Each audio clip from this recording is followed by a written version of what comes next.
Perbedaan galih kelor dan fosil kelor. Assalamualaikum warahmatullahi wabarakatuh. Salam satu hobi pecinta batu akik Nusantara. Kita Patepang Dewi berjumpa kembali dengan saya di Kang Aduy Channel. Kali ini saya akan membahas mengenai perbedaan batu galih kelor dan fosil kelor. Kelor atau Merunggai Moringa oleifera adalah sejenis tumbuhan dari suku Moringaceae. Kelor umum digunakan sebagai bahan makanan dan obat di Indonesia. Tanaman kelor memiliki ketinggian 7-11 meter, berbatang berkayu, tegak, berwarna putih kotor, kulit tipis dan permukaan kasar. Di kepercayaan masyarakat Indonesia sendiri, tanaman kelor dipercaya memiliki khasiat yang luar biasa. Di luar dari hasil penelitian yang sudah dilakukan oleh para ahli, tanaman kelor dipercaya sebagai penangkal gaib yang sangat akurat. Karena dipercaya memiliki banyak khasiat, pohon kelor pun diolah menjadi aksesoris seperti kalung, gelang, dan batu akik. Di Indonesia sendiri yang paling terkenal yaitu batu galih kelor dan juga batu fosil kelor. Sekarang mari kita bahas perbedaan galih kelor dan fosil kelor. Yang dimaksud dengan galih secara umum, yaitu inti atau hati dari suatu pohon yang terdiri atas sel-sel mati, biasanya keras dan berwarna gelap. Galih kelor biasa didapatkan dari pohon kelor yang sudah berusia ratusan tahun. Dan tidak semua pohon kelor memiliki galih. Untuk mendapatkan galih kelor ini tidaklah mudah, hanya orang-orang tertentu saja yang bisa mendapatkannya. Banyak beredar di pasaran yang mengklaim bahwa semua bagian dari batang pohon kelor adalah galih kelor.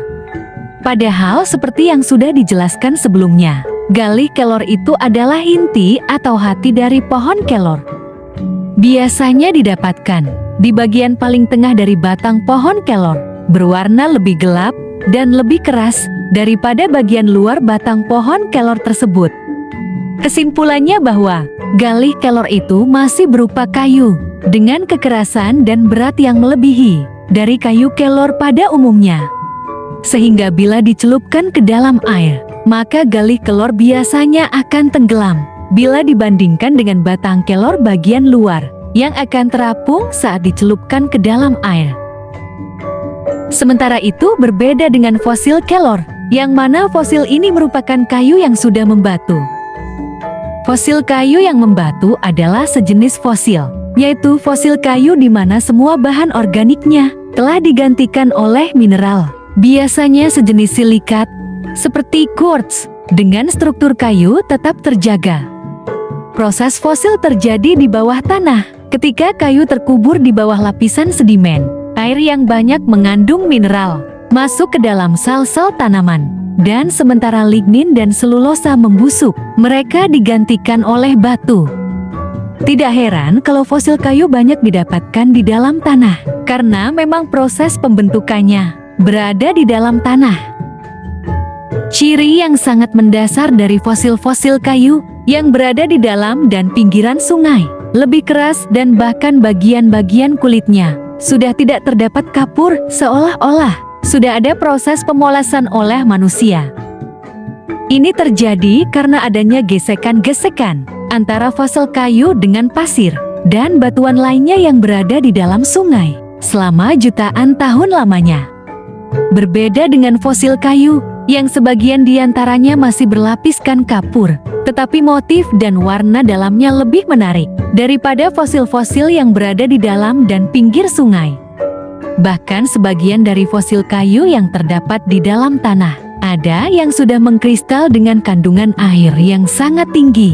Ketika dibuka kulit kayunya, isi dari batu tersebut sudah transparan. Untuk fosil kayu ini orang mengatakan fosil kayu akik atau agit. Pada umumnya, proses perubahan kayu menjadi fosil, menurut para ahli, memakan waktu jutaan tahun lamanya. Namun, hal ini masih menjadi perdebatan di antara para ahli. Untuk fosil kelor itu sendiri, sebetulnya sangat sulit dibedakan dengan fosil-fosil kayu lainnya. Karena di Indonesia belum ada laboratorium yang secara spesifikasi meneliti tentang jenis-jenis atau nama-nama dari fosil kayu tersebut. Hal ini yang terkadang dimanfaatkan oleh oknum-oknum penjual batu akik yang melabeli sebagian besar fosil kayu dengan nama fosil kelor, terutama untuk batuan fosil kayu yang berwarna hitam. Sehingga pada akhirnya fosil kelor atau fosil galih kelor menjadi nama pasar untuk batuan fosil kayu, terutama yang berwarna hitam. Namun demikian, untuk para penghobi atau pengrajin batu akik yang khusus bermain batuan kelor, biasanya sudah mengetahui mana yang fosil kelor, mana yang bukan.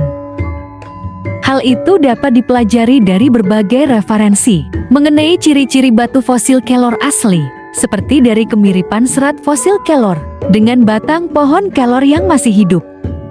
Selain itu, batu fosil kelor memiliki aura energi yang berbeda dengan batuan fosil kayu lainnya.